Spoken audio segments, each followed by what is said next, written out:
Sicily के metro stop पे मामूल की गहमा गहमी थी। वो पर्स कंधे पर लटकाए बहुत पुरइत्माद तरीके से चलती टिकट काउंटर तक आई। अस्सलाम वालेकुम, मुझे कुछ सामान डंप करना है। लगेज अमानत किस तरफ है? उसे सरसरी अंदाज में लॉकर्स का पूछा। इससे कि मुश्तबा ना लगे, उससे इन्हें बताना ही बेहतर समझा कि किसी ने उसकी लिए इमानत रखवाई है। मैडम, यहाँ इस जॉब में तो कोई लॉकर नहीं है। क्या मतलब? यहाँ कोई लॉकर नहीं है? उससे अचंभे से इर्द गिर्द निगाह दौड़ाई। जब से मैं यहाँ काम कर रहा हूँ तब से तो इस जॉब पर कोई लॉकर नहीं है। शायद पहले होते हों।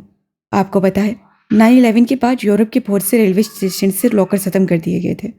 मोहम्मद तुर्क क्लर्क ने तफसीलन बताया। अच्छा। उसका दिल मायूसी में डूब गया। टॉक्सिम से मेट्रो में सवार होने के बाद वो पहले स्टेशन पर नहीं उतरी, वे दूसरे यानी सिसली पर उतरेगी। टॉक्सिम से मेट्रो लाइन का आगाज होता था। मेट्रो एक ही समेत में जाती थी। सो दो पूरे स्टॉप्स का अहतमाम सिसली पे ही होता था। आपको सामान रखवाना है तो मेरे पास रखवा दें, फिर बाद में ले लीजिएगा।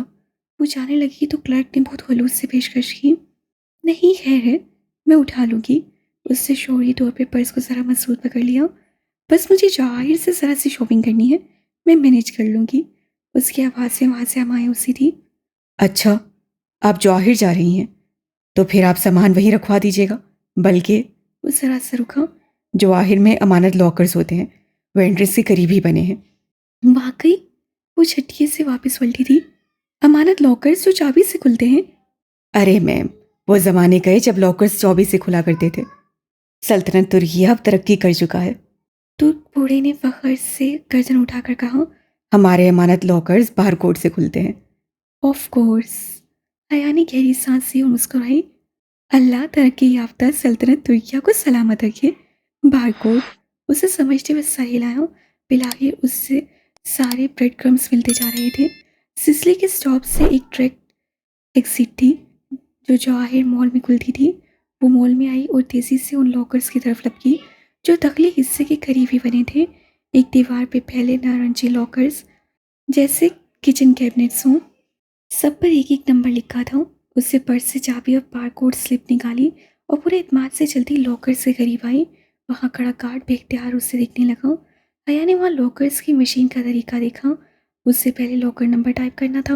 वहाँ पर ने कीपैड पे उससे 6 का हिस्सा दबाया। यही हिस्सा उसकी बारकोड की रसीद के चारों कोनों में लिखा था। यही लॉकर का नंबर हो सकता था। मशीन की स्याह स्क्रीन पे 6 लिखा आया। फिर उससे बारकोड मांगा। आया ने बारकोड वाली तरफ से कागज़ शनाख्त के लिए मशीन के सामने किया। टू टू की आवाज़ आई और स्क्रीन पर सिर्फ अबारत उभरी। बारकोड गलत था। उसे भी यकीनी से रसीद को देखा और फिर मशीन को। शायद कोई गलती हो गई हो। गार्ड अब पूरी गर्दन मोड़कर मशकूक निगाहों से उसे देख रहा था। हया ने जल्दी से मशीन रीसेट की और 6 पर उंगली रखी। फिर बारकोड सामने किया। सुख अबारत फिर से उभरी। कुछ गलत था। गार्ड की नजरें और बेबसी भरी परेशानी। वो कपकपाती उंगलियों से तीसरी दफ़ा मशीन रीसेट करने लगी तो रसीद हाथ से फिसल कर फर्श पे जा गिरी। वो तेज़ी से उसे उठाने के लिए झुकी।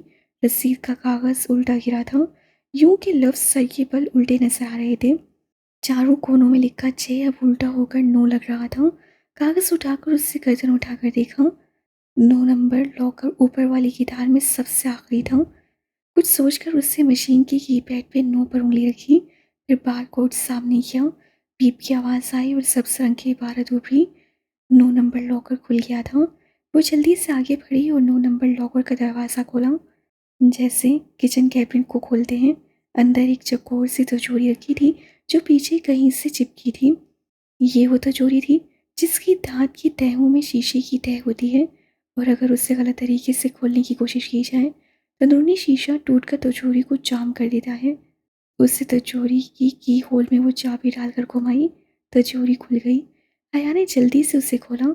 अंदर एक छोटी सी स्याह मखमलीन डब्बी रखी थी जैसे अंगूठी की डब्बी होती है। उससे वो डब्बी मुट्ठी में दबाई और उस एहतियात से अपने खुले बैग के अंदर गिरा दिया कि पीछे खड़ा गार्ड ना दिख सके। 2 मिनट बाद वो मॉल के बाहर खड़ी थी। उससे बैग को मजबूती से पकड़ रखा था। तुर्की और तुर्की एडवेंचर्स, कभी वो उन पे एक किताब ज़रूर लिखेगी। उससे मुस्कुराते हुए सोचा था। फिलहाल उसे एक ऐसी जगह की तलाश थी जहाँ बैठकर वो आराम से वो डब्बी खोल सके। दफातन उसका मोबाइल बजा। आपका सरप्राइज बर्गर किंग की पेंट्री में आपका इंतजार कर रहा है। ARP। दूर से दूर का वो मुख्तसर सा पैगाम उसको सुन गई क्यों? कहीं अब्दुल रहमान जिहान के पास तो नहीं चला गया? उसकी निगाहों के सामने जिहान का टूटा फूटा रेस्टोरेंट घूमा था। ओ नहीं, वो वापस जेर ज़मीन मेट्रो की तरफ भागी थी। बर्गर किंग में मामूल का शोर और रश था। वो तकरीबन दौड़ती हुई किचन में आई थी। जिहान कहाँ है? उसकी आवाज़ वाख्ता अंदाज पर वहाँ शेफ लड़की ने हाथ रोक कर उसे देखा। वो पेंट्री में है, मगर ठहरें, आप उधर ना जाएं। वो पेंट्री की तरफ बढ़ी तो वो लड़का सामने आ गया। मगर मैम प्लीज, उनका कोई मेहमान आया है और वो अंदर है। उससे कहा है किसी को अंदर ना जाने दो, वरना मेरी नौकरी चली जाएगी। कुछ नहीं होगा, मुझे देखने दो। प्लीज, मुझे सेमेस्टर की फीस देनी है। आप उधर मत जाएं, वो वाकई मुझे जान से मार देगा। अगर आपको अंदर जाना ही है तो आप पिछली गली से चली जाएं। पिछले दरवाजे की घंटी बजा दीजिएगा। और उसकी बात मुकम्मल होने से कबल ही वो बाहर निकल चुकी थी। 10 मिनट भी नहीं लगे थे उसे पिछली गली से पेंट्री के दरवाजे तक पहुंचते। अगर अब्दुल रहमान उधर आया तो वो उसे जान से मार देगी। उससे सोच लिया था। पेंट्री का रोशनदान खुला था। वो हया के चेहरे के बराबर आता था। उससे अंदर का मंजर और आवाज़ें साफ सुनाई दे रहा था। वो जो घंटी बजाने ही लगी थी बेख्तियार रुक गई। जिहान जीन्स की जेब में हाथ डाले हया की तरफ पुश किए खड़ा कह रहा था। आवाज नीची रखो। ये तुम्हारा अदालार नहीं है जहां मैं तुम्हारी सारी बकवास चुप करके सुनता रहूंगा। ये मेरी जगह है। उसके मुहातिब ने सजाई अंदाज में सर झटका। सुरमाई बरसाती आंखों पे ऐनक और नाकाबिले फरामोश चेहरा जिस पे चंद रोज कबल उससे कॉफी उल्टी थी। वो बादशाह का चेहरा कभी नहीं भूल सकती थी। हाँ, तुम्हारी जगह। मत भूलो कि ये जगह मैंने तुम्हें दी थी जब तुम्हें बेयोग अदा से फरार होकर छुपने की जगह चाहिए थी।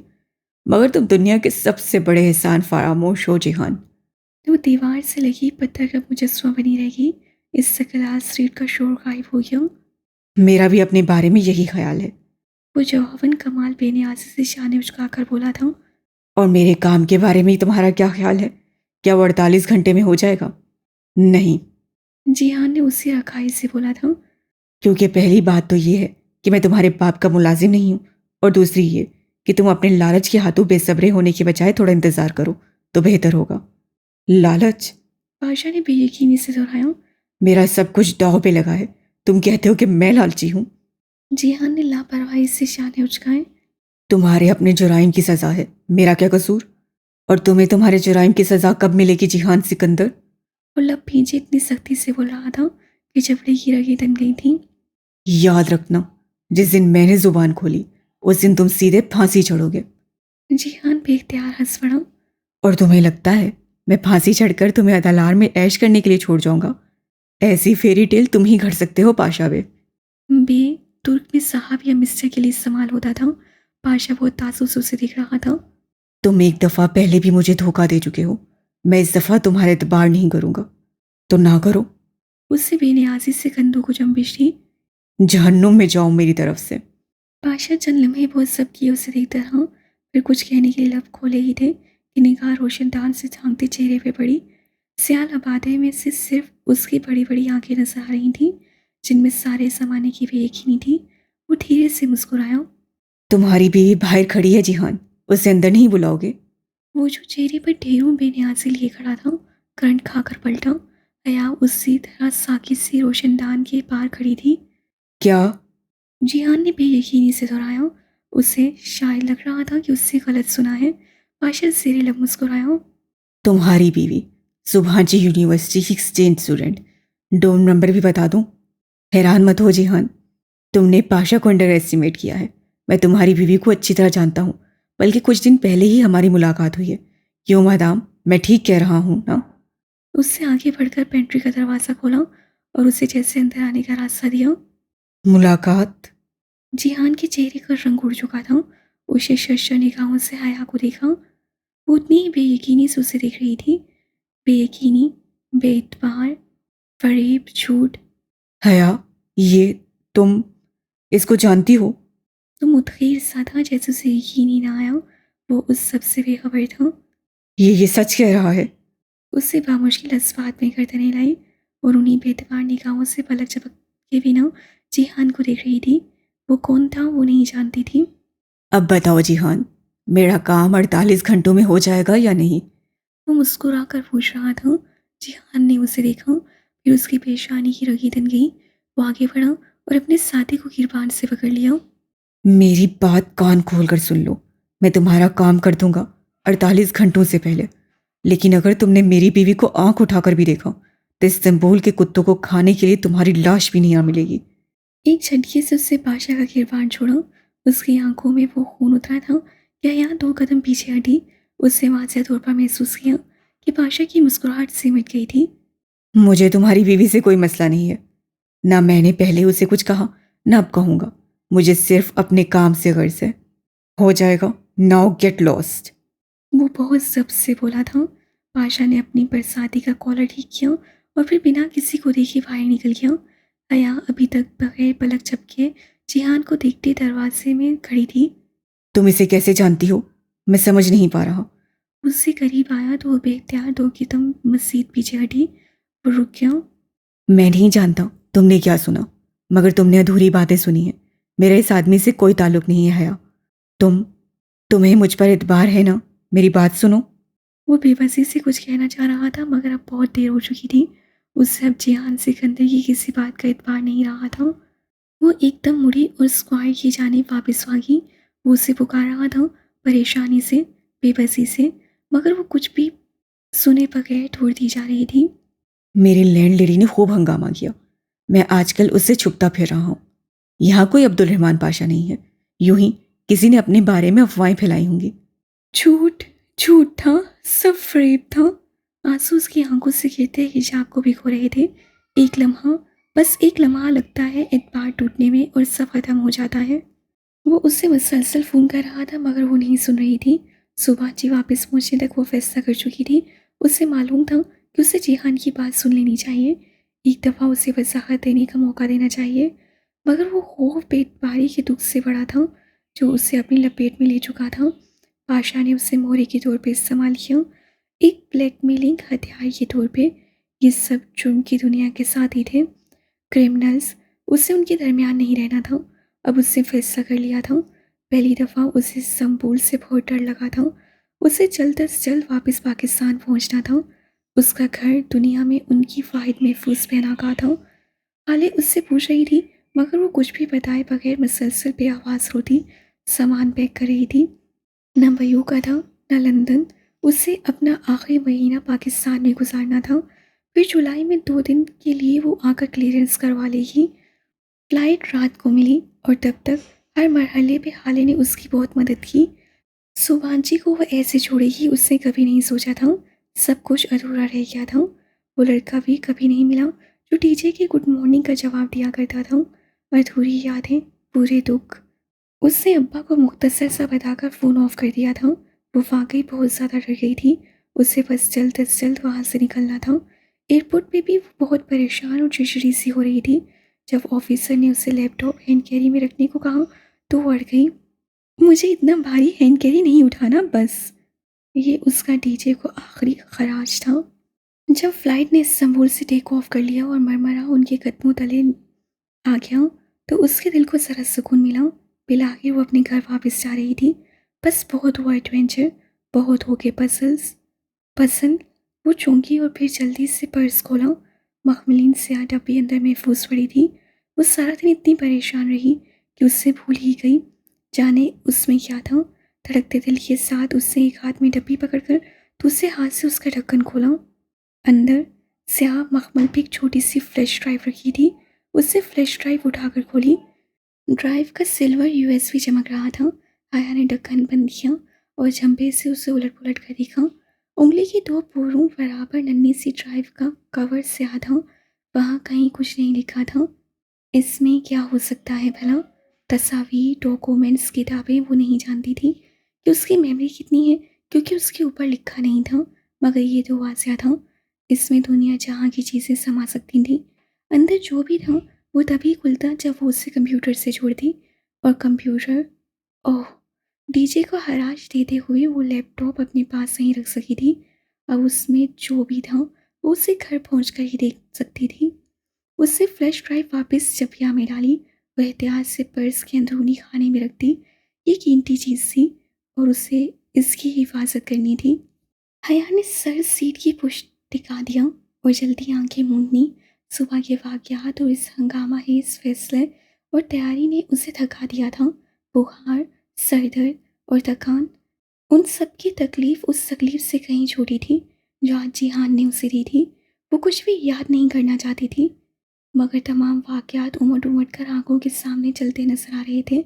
बेदपारी का दुःख ज़्यादा बड़ा था।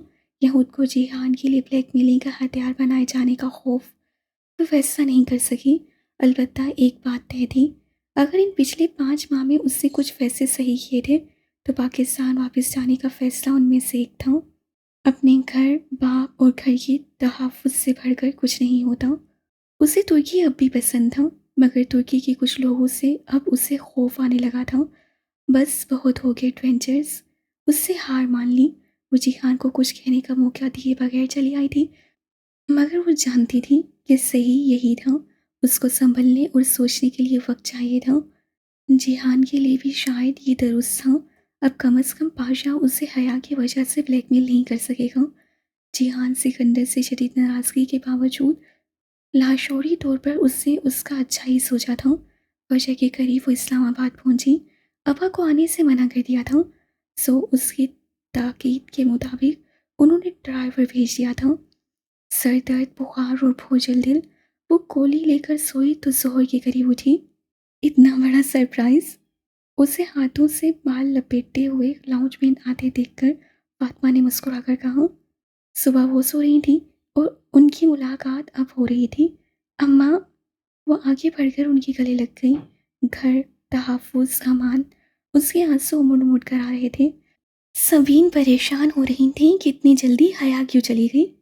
अपने बेटे से पूछना था ना। जिहान को बताया था, वो शायद बताना भूल गया हो। कुछ खाने को है? वो निगाहें चुराकर किचन की तरफ जाने लगी। वही सुभान से बड़ी हर काम खुद करने की आदत। फातिमा ने हाथ पकड़कर वापस बिठाया। आराम से बैठो, नूर बानो खाना लगा रही है। फिर जरा चौंकी। तुम्हें बुखार है? जब वो गले लगी थी तो उस वक्त इतने अरसे बाद मिलने के जोश में उन्हें महसूस नहीं हुआ था शायद। नहीं, सफ़र की वजह से।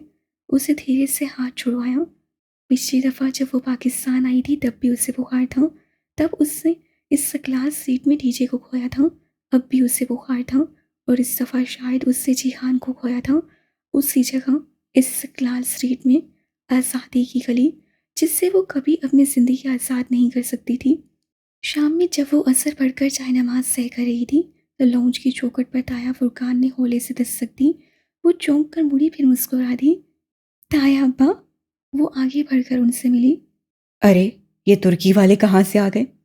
उन्हें जैसे उसका नमाज के अंदाज में लिया दुपट्टा बहुत अच्छा लगा था।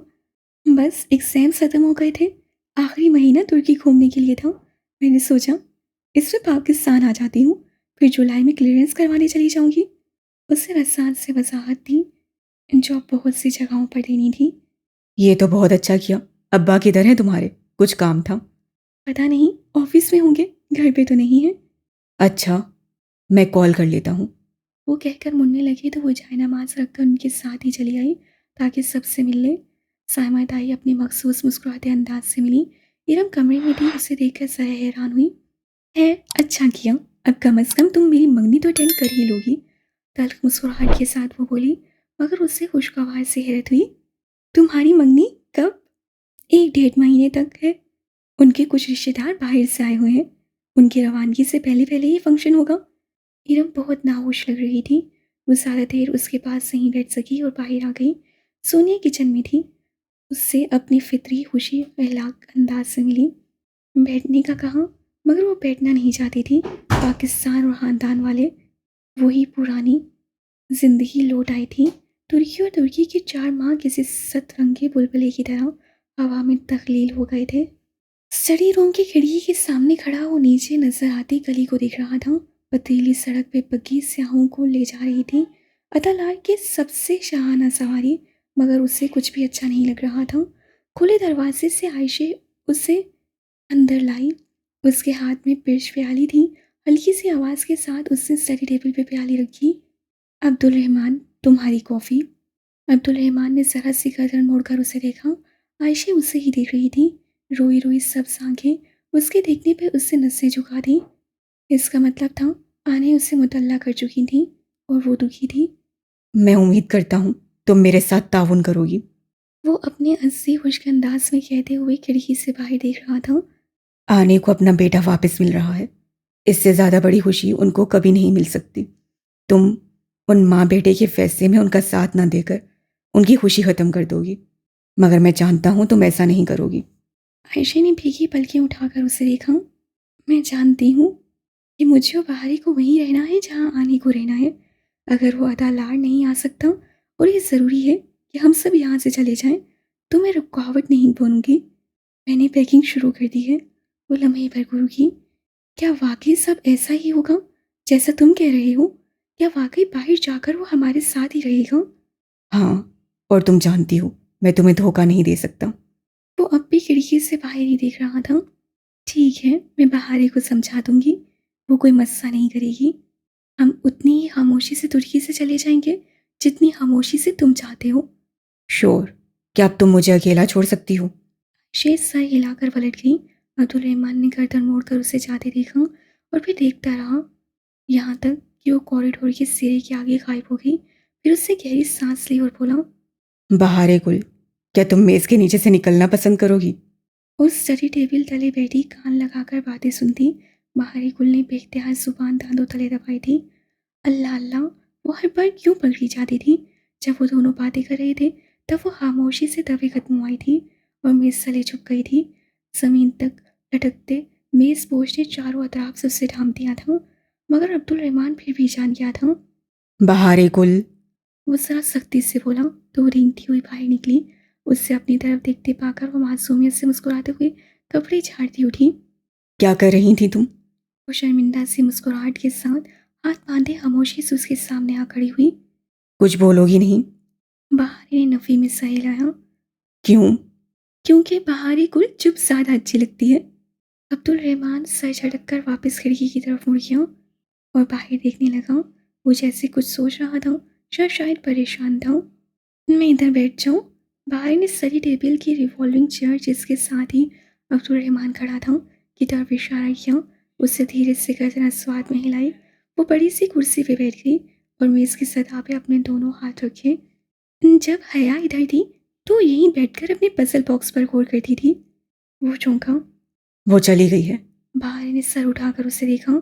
उसकी बड़ी बड़ी भूरी आंखों में हैरत बना थी। कहाँ? अपने मुल्क वापस। मगर क्यों? उससे बताया भी नहीं। मेरा नेकलेस भी नहीं खरीदा। मैं उसे फ़ोन करूं? नहीं, बिल्कुल नहीं। वो सख्ती से बोला तो बाहर ही कुर्सी से उठते उठते ठहर गई। और अब तुम मुझसे कोई राब्ता नहीं रखोगी, समझी? मैंने क्या किया है? उसके चेहरे पर उदासी उतर आई। वो उन्हीं सख्त तंबी भरी निगाहों से उसे देख रहा था। बस, कह दिया तो कह दिया। चंद लम्हे दोनों के दरमियान खामोशी छाई रही। फिर वो जैसे डरते डरते आहिस्ता से बोली, क्या हम कहीं जा रहे हैं? नहीं, मैंने कुछ नहीं सुना। मैं तो बस सीख रही थी कि तुम्हारी मेज़ नीचे से कैसी लगती है। बस थोड़ा सा खुद ब खुद सुनाई दिया था। वो जल्दी से वसाहत करने लगी। तुम्हारा खुद बहुत समझता हूँ मैं अच्छी तरह। उसे घूरकर वापस बाहर देखने लगा। बाहरी की समझ में नहीं आया उसका मूड किस बात पे खराब था। अब्दुल रहमान। बहारे, मेरी बात गौर से सुनो। बाज़ दफ़ा इंसान को अपना घर, शहर, मुल्क सब छोड़ना पड़ता है, कुर्बानी देनी पड़ती है। मैं तुमसे कुर्बानी मांग रहा हूँ। मैं तुम्हारे अंकल को वापस ले आया हूँ। वो अब तुम्हारे साथ रहेगा, मगर उसकी मजबूरी है कि वह दलारा में नहीं रह सकता। इसलिए उसने एक दूसरे मुल्क में तुम सबके रहने का इंतज़ाम किया है। वो उधर ही है और तुम्हारे आयशे और आने के लिए घर सेट करवा रहा है। इसी हफ्ते तुम लोग उधर चले जाओगे। और प्लीज़, ना रोगी ना ही शोर डालोगी, ना तुम मुझे तंग करोगी। तुम अदलारा छोड़ दोगी और मेरे खिलाफ जाने की जिद नहीं करोगी, समझी? वो बाहर देखते हुए बेलचक सर्द अंदाज में कहता गया। बाहरी का चेहरा पूछता चला गया। ये रहा तुम्हारा पासपोर्ट। उससे कोट की अंदरूनी जेब से एक नन्ही सी किताब निकालकर बहारे को थमाई। बहारे ने बेदिली से उसे खोला। अंदर उसकी तस्वीर लगी हुई थी। हम यहाँ क्यों नहीं रह सकते? सवाल नहीं करोगी तुम? सुना तुमने? बहारी का सर मजीद झुक गया। वो बदसुरतगी से पासपोर्ट के सफ़े पलट रही थी। एक जगह वो ठहर सी गई। वो न पासपोर्ट के रंग को देख रही थी, ना ही दूसरी तफसीलात को। वो सिर्फ उन 2 हुर्फ को पढ़ रही थी जो वहाँ नुमाया करके लिखे गए थे, हाना करीम। अब्दुल रहमान, गलती हो गई है, मेरा नाम गलत लिखा है। हाना करीम, ये तो मेरा नाम नहीं है। वो हैरत और उलझन से नफ़ी में सर हिलाने लगी। अब यही तुम्हारा नाम है? बहारें हैरत ज़दा रह गई। कभी वो उस पासपोर्ट को देखती तो कभी अब्दुल रहमान के बेतासुर चेहरे को। उसे कुछ समझ में नहीं आ रहा था। और एक आखिरी बात, वो उसकी तरफ मुड़ा और साबका में बोला, मैं तुम्हारे साथ नहीं जाऊंगा। सफ़ेद महल, अदालत, तो ये अपना नाम, शनाख्त, बहारी गुल, हर चीज़ छोड़ सकती थी, मगर इस आखिरी बात ने तो उसकी सांस ही रोक दी थी। वो टुकर टुकर अब्दुल रहमान का चेहरा देखने लगी। तुम तुम हमारे साथ नहीं रहोगे?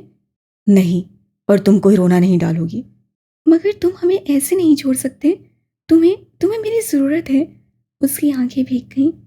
ओ कम ऑन, मुझे तुम्हारी बिल्कुल भी ज़रूरत नहीं है।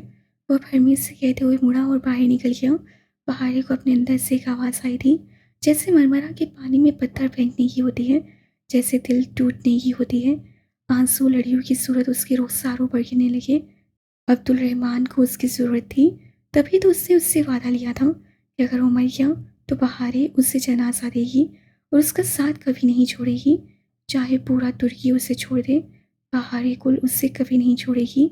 उससे अपनी कमर से बंधे गुलाबी पर्स को खोला और पासपोर्ट उसमें डाल दिया। फिर वो कुर्सी से उतरी और दबे कदमों मेज़ के नीचे चली आई। चारों तरफ से गिरते मेज़पोश ने उसे ढक दिया। वो लकड़ी की टांग से सर टिकाए बैठी होले होले सिसकने लगी।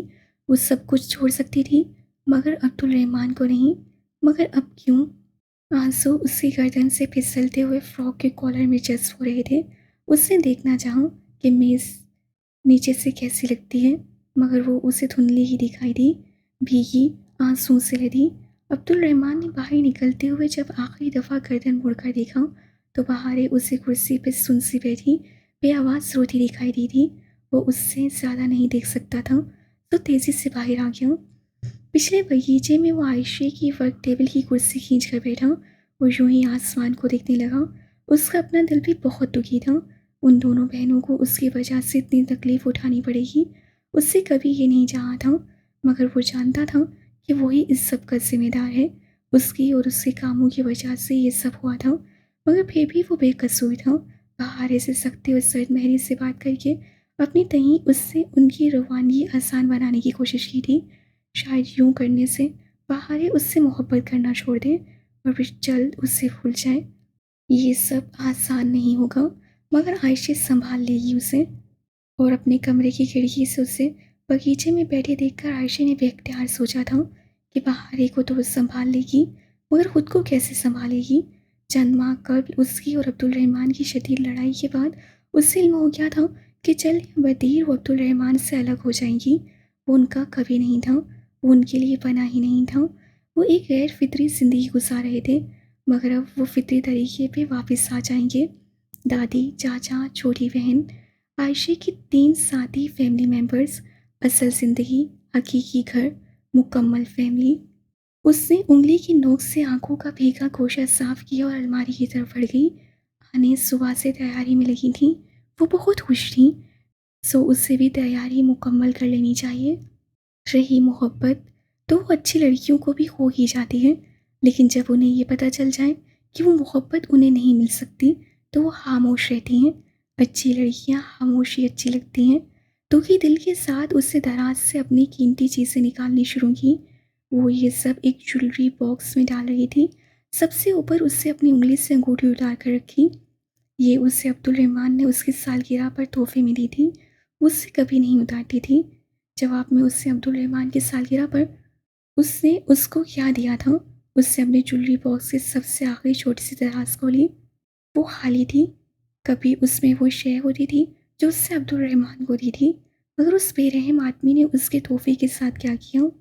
आयशे ने आसूदगी से सर झटका।